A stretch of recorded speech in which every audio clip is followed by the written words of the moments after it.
What's up guys, Kayla from The Method Now, and welcome to this tutorial on how to use MyFitnessPal. Let me preface this video by saying that we don't see MyFitnessPal as something that you should be using for the rest of your life. However, it's a great tool to gain insights to inform us on what we need to improve right now. Remember, it's just a tool, it's not something that we want to be using forever. To make the most out of MyFitnessPal though, here are our top 9 tips. Starting off with how to change your macro targets. So on the home screen, on the bottom right hand side, you'll see more. If you select that and go to goals and select calorie, carb, protein and fat goals, that is where you are going to change your targets.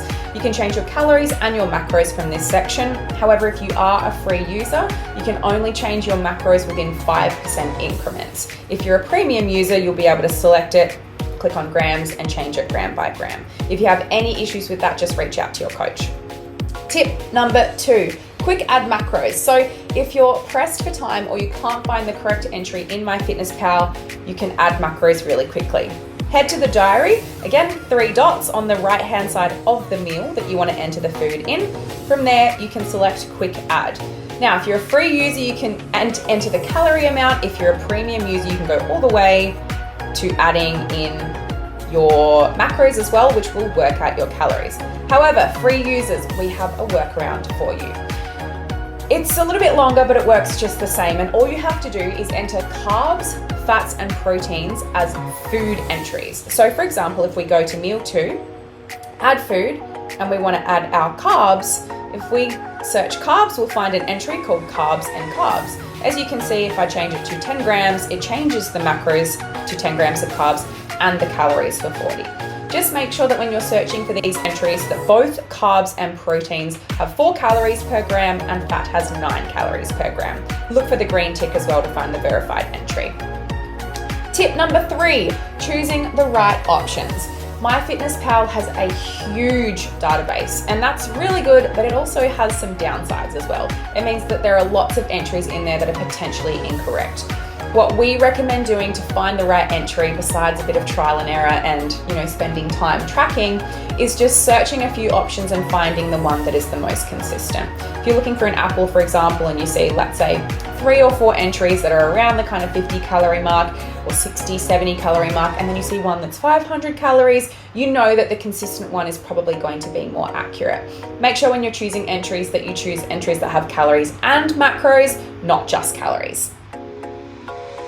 Barcode scanner. So if you can't find an entry in MyFitnessPal, you can scan a barcode. So if you head to add food, you'll see up the top it says scan a barcode. If you select that, it will allow you to scan the barcode of the food that you're trying to enter. MyFitnessPal does have a huge database, so you're pretty likely to find it. If you don't, you may just have to manually enter it yourself. Tip number 5, pre-plan your meals the night before. So we recommend to make sure that you hit your targets, you plan what you're going to eat for the next day the night before. It takes around 5 to 10 minutes, and it just allows you to adjust food as you go. So if you put your entire day into MyFitnessPal, notice that, let's say you're 20 grams under protein, you can go back through and adjust breakfast or adjust lunch or adjust dinner. Likewise, if you're over in your targets, you can subtract it. Whereas if you're eating on the fly, you can't subtract or add to food that you've already eaten. So we recommend spending time the night before, planning the day ahead. Tip number 6, checking your target. So if you want to know how many macros you've hit for the day, head to the diary section, scroll all the way down to the bottom and hit nutrition on the bottom left. You'll have 3 pages that you can scan through here. The first one is calories on the far left, which shows you how many calories you've hit for the day plus your goal.